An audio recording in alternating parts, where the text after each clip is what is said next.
Hi and welcome to this week's episode of Q Weekly here on Bent TV, Channel 31. My name's Jayson Grool. It's been a fantastic weekend. Nice and warm, nice and cold. It's been all over the place, and of course summer's coming up not too far around the corner. Now we're going to talk about that a little bit later on coming up in Q Calendar, but of course on tonight's show we have exhibition on nudity with Richard Morison. We've also got some footage from the inaugural Australian Gay, Lesbian, Bisexual, Transgender, Intersex and Queer Multicultural Conference, Living and Loving in Diversity. Of course, we've also got our very own Stevie doing an interview in relation to transgender law. And then later on we're going to have a look at Q Calendar, as I said previously. But right now we're going to cross to Kate and of course a fantastic interview with Richard Morison. Let's have a look and see. Hi, I'm Kate Breen and I'm here for Bent TV with Richard Morison. Richard is a painter. Tell us about your style of painting. I started painting when I was 12 years old and I was a drawer. The paintings were a lot about my madness. I was a crazy painter. The paintings were intense, they were colourful, they were biting, they were tempestuous. This is an exhibition that you're doing as part of the Fringe Festival. And what's the name of your exhibition? It's exposure, and it's about how we wear our nudity. It's a lot about nudity and nakedness.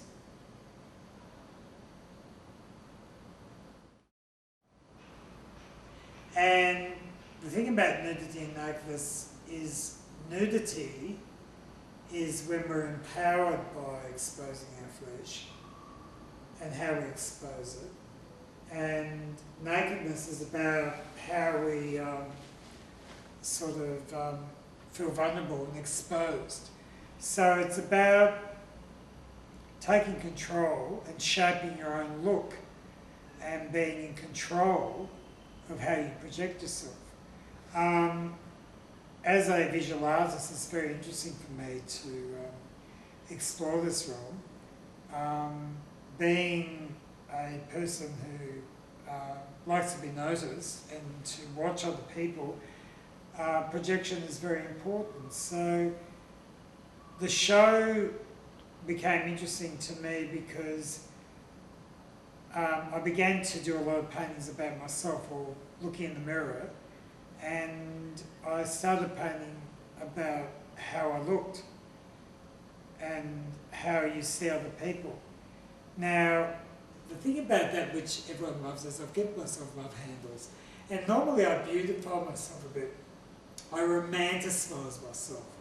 So in many ways I make a beautification and show the best side, but that one in particular I showed a very realistic graphic description of what I actually look like. This one here is parts of it are graphics, parts of it is more how I feel. It's more about the power and the strength I felt at that moment, the essence of what I wanted to be. Now, how long is this exhibition going to be running for, Richard? The exhibition runs until the 23rd of October. It's at Fad Gallery, which is in 14 Causeway. In the heart of Melbourne? It's in the CBD between Russell and Exhibition Street. It's just opposite Chinatown. It's in a little laneway and it's a bohemian rustic place. A bit wild. It suits my paintings very, very well. The thing about Fad Gallery, it's my first show here and it's been a great success. I've sold quite a number of paintings. We've had a beautiful response. So many people are intrigued by the subject of nudity. It's been a very popular subject. Thanks very much for that, Kate. That looked like a very interesting interview there with Richard, very relaxed on the couch and of course in amongst all his art. Next we have the interview that Stevie did and some footage as well from the inaugural Australian Gay, Lesbian, Bisexual, Transgender, Intersex and Queer Multicultural Conference, Living and Loving in Diversity. So that was brought to us by Stevie and Ian. Let's have a look and see what they captured for us. Good evening, this is Stevie Griffiths reporting to you from St Kilda Town Hall for the inaugural Australian Gay, Lesbian, Bisexual, Transgender, Intersex and Queer Multicultural Conference, Living and Loving in Diversity. Tonight is an inaugural event and hopefully the first night of many. Let's go in and check it out.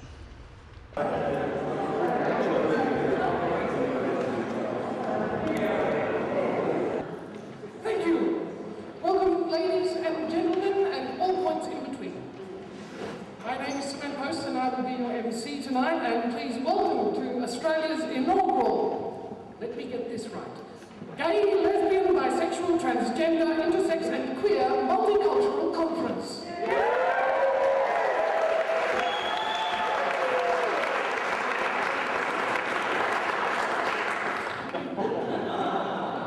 That's enough about me. So now it's time, I think, for the official speeches.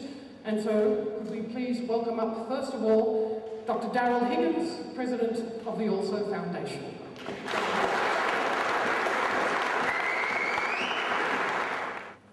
We're very pleased to be able to be one of the auspice agencies associated with Australia's very first conference exploring issues relating to homosexual, transgender and intersex people from multicultural backgrounds. And we are representing a very wide variety of people here tonight, and I think it's a real testament to us all that we can be here together and support such a wonderfully diverse community. And these sort of things don't just happen overnight. You can imagine the hard work that's gone into this. And I'd like to particularly recognise the hard work of the volunteers who've been part of the organising committee organising this weekend's conference. Our next speaker tonight, you may recognise from television, Mr. Anton Enos from SBS television, newsreader, extremely dapper and very well spoken gentleman. Please. We have the luxury of being citizens of the world. We can identify with couples celebrating their nuptials in other parts of the world, in California, Massachusetts, and we hope soon in Spain. We can support our American brothers and sisters when Dick Cheney sells out his own daughter, as he did on television tonight, just because his opponent mentioned gay rights. We can throw up our arms in anger when Rowan Williams is denigrated as Archbishop of Canterbury because he speaks up in our favour.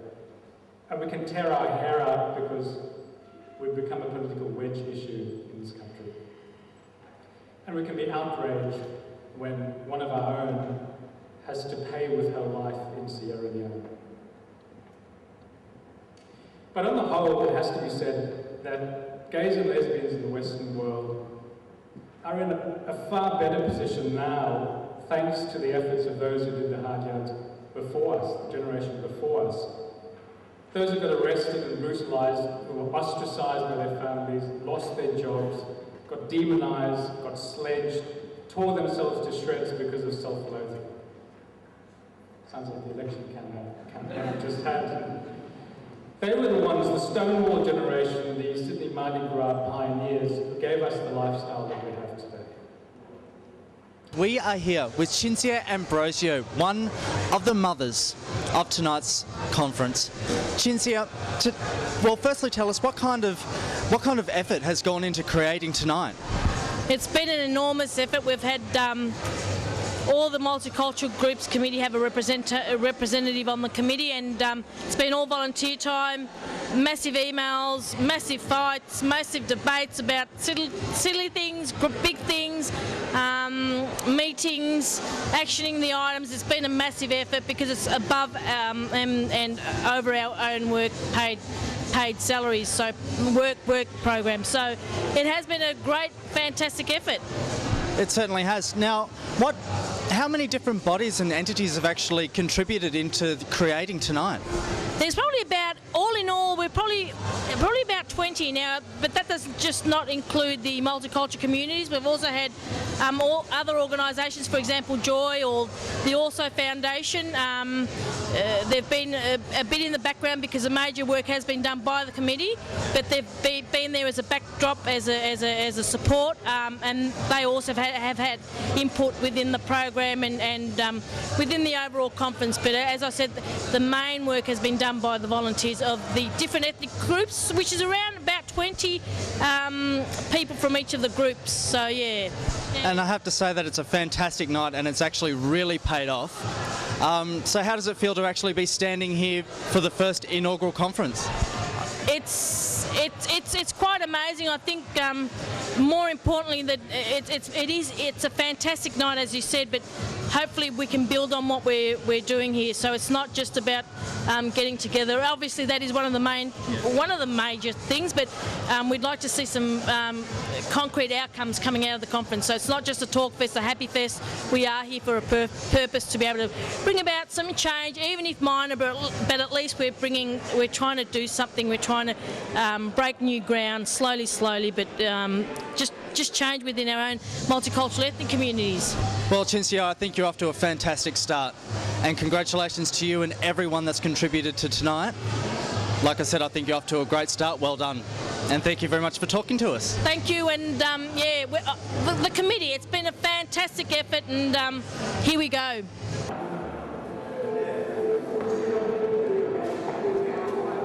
Thanks very much for that, Stevie. That looked like it was lots of fun. Now, after the break, stay with us. We're going to be looking at Q Calendar and, of course, the interview that Stevie did, once again, with the transgender law. Stay with us here on Q Weekly. We'll see you soon.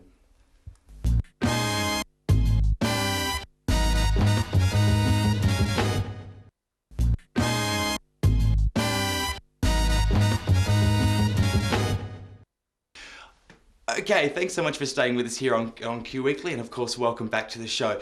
Now, we're going to cut to some footage in a second that Stevie did just recently on transgender law. He did a fantastic interview. Firstly, though, we'd like to talk about a documentary that we're doing here on Bent TV. It's in relation to gay, lesbian, bisexual, transgender, intersex, any sort of marriage that you may be involved with or a long-time partnership. Now, we're doing the documentary in relation to that of all Melbourne people that live here, and we'd like to get the footage at your house or maybe in your backyard or wherever you feel comfortable with. So, of course, you can contact us here at Bent TV at feedback@benttv.org.au. So give us an email. We'd love to hear from you and, of course, be part of that documentary. Anyway, let's go to Stevie with the transgender law interview. Let's have a look. Thanks very much, Jayson. Now, here today we're with Eithne Mills and Karen Gurney. Now, Eithne is a barrister and solicitor at the Supreme Court of Victoria and a senior lecturer within the Faculty of Business and Law at the University. She's also doing a PhD in transsexual law, and Karen Gurney is her research assistant. Now, Eithne, the first question I really have for you is, what is your interest in transsexual law? I started with an interest in human rights. I've always had an interest in human rights. I'm Irish, and that explains some of that.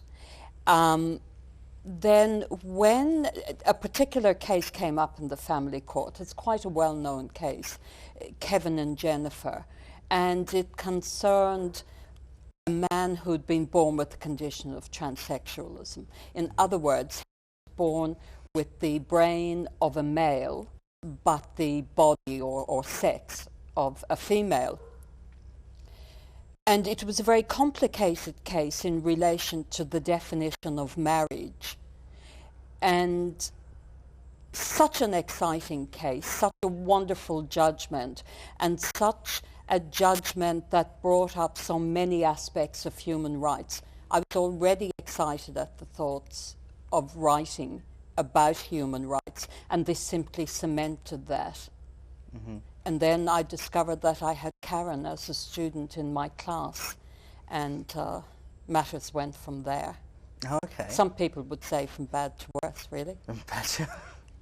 Well, what inequalities under law are there actually still exist these days? At the present time, Steve, the single biggest one in Victoria remains the birth certificate issue. Legislation has passed, but it hasn't as yet been implemented. it's taken Victoria 16 years to catch up with the lead that was initially given by South Australia and has been followed by all the other states and territories in the meantime. But the legislation that's been enacted in Victoria is, by the standard of the others, very good. Unfortunately, it still leaves quite a bit to be desired, however. I guess that's the way that things happen. Okay. Well, in addition to the problems with birth certificates and whatnot, what other obstacles in general can transgendered and transsexual people face? I think the single biggest issue that is the prospect of rejection by immediate family and old friends. That's an extremely difficult and traumatic time. There have been problems also with discrimination, rejection by employers who find it extremely difficult that somebody goes through the colloquial sex change, which is really an affirmation of the sex that they know themselves to be, and these tend to lead to discriminatory issues. But once again, it's getting better, and Victoria, 3 years ago now, passed other legislation that amended the Equal Opportunity Act so that people are now protected from discrimination in things like the provision of goods and services, employment, accommodation, education, and club memberships and sport on the basis of not only their sexual orientation, which was brought in October 2000, but also in respect of their gender identity. And that covers people with transsexualism, transgender people generally, including those that engage in cross-dressing part-time or full-time, and people from the traditional intersex community. They're all protected on the basis of their gender identity. Steve, I think that people sometimes forget that the law is very much a reflection of society, except some people would argue that the law moves behind society. And Karen talked about rejection by close relatives and so on. Could probably broaden that to a kind of rejection by society itself. And it's only when we have sufficient education. I mean, we talk about being a civilized society, but of course that's simply not true. And it's only when we have an acceptance of and a respect for the diversity in humankind that the law will follow. With the case of Kevin, I think the law has been so wonderfully innovative that the rest of the world has had to take some notice. So the way that Kevin and Jennifer, as a matter to be decided before the family court, should be celebrated, I can't emphasize how much it should be celebrated. Okay, now, the government have their own idea of what a family should be. How do the laws regarding adoption for transgendered people come into this? They're no doubt having as much problem as the gay, bi, lesbian community are having as well, no doubt.